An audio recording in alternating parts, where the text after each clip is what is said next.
Hamlet has never left us. Every age finds him again, not because the story changes, but because the problem does not.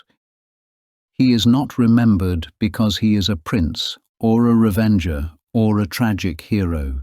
He endures because he embodies a condition of mind that feels painfully familiar.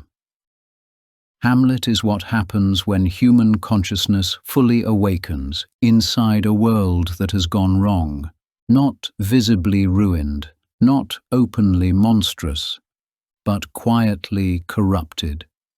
Something is rotten, and Hamlet knows it. He does not merely suspect injustice.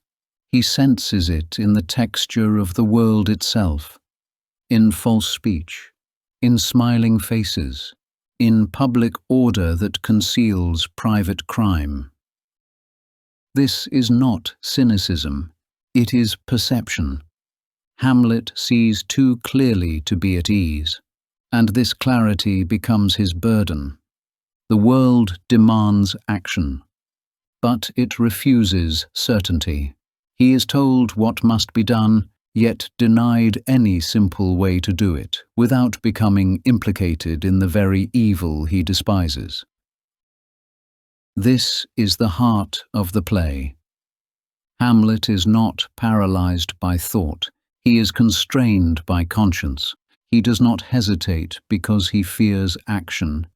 He hesitates because he fears acting falsely, to strike in anger, to mistake vengeance for justice, to allow passion to dictate moral truth.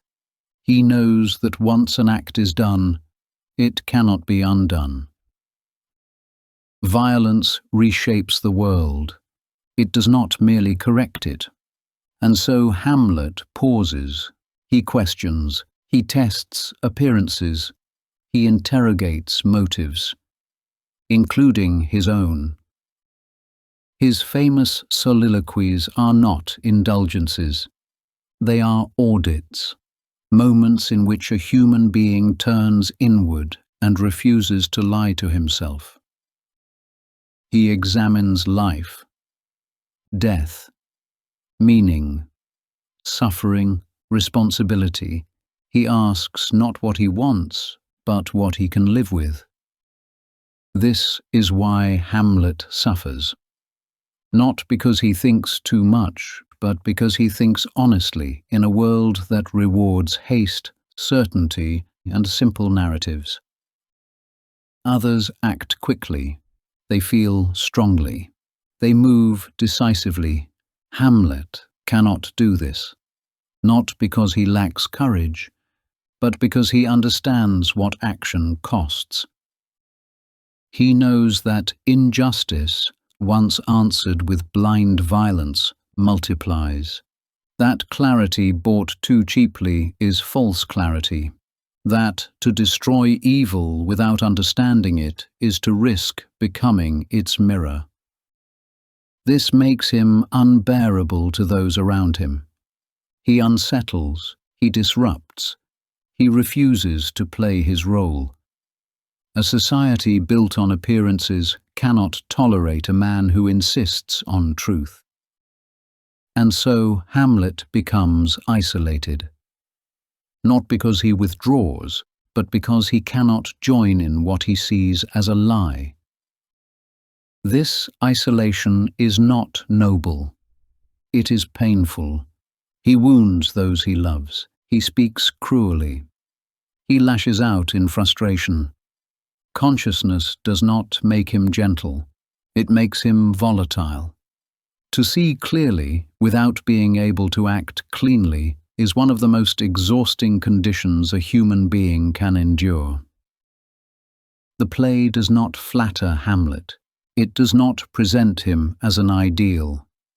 It shows the cost of his lucidity, but it also refuses to condemn him, because Shakespeare understands that there are moments in life when clarity itself becomes tragic. When the world demands action, but refuses to make moral action clean. Eventually, Hamlet acts, not because he has resolved the problem, not because certainty arrives, but because the limits of thought have been reached. The cost of inaction has grown equal to the cost of action. This is not a triumph of reason. It is an acceptance of reality. Hamlet does not finally act because he believes he is right. He acts because he accepts that complete moral certainty is no longer possible.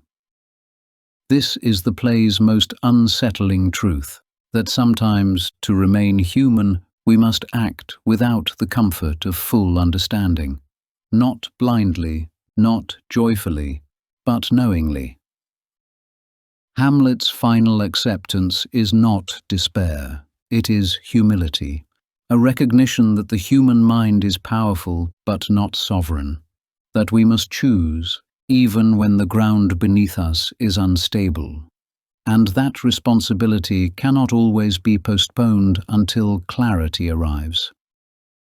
This is why Hamlet still matters, because it speaks to anyone who has ever felt that the world is unjust, that appearances deceive, that action is demanded, and certainty withheld. It speaks to those who have hesitated not from weakness, but from moral seriousness, who have felt the weight of knowing that what they do will shape who they become.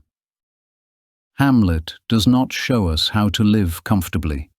He shows us how to remain human when comfort is no longer available. He shows us the cost of consciousness and the dignity of bearing it.